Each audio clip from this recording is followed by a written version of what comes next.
Il-Ministru tat-Toroq Borġ farfar ir-responsabilità tal-beħ tal-isptarijiet fuq sħabu kif qal li din mhix materja li għandu jidħol fiha meta fil-verità huwa wkoll kien parti mill-kabinett li oriġinarjament kien tal-kuntratt lil Vitals.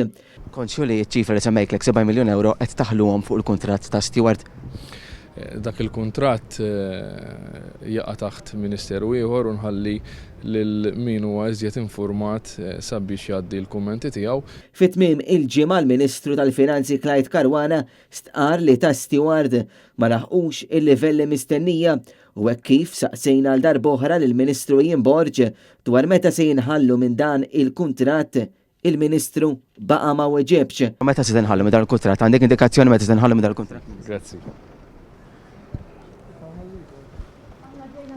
F'Ottubru li għadda l-Ministru tal-Finanzi Clyde Caruana qal li l-ftehim li kien għamel il-Gvern dwar il-beħ tal-isptarijiet huwa wieħed ikkumplikat u fid-deal ma' Stewart hemm il-problemi.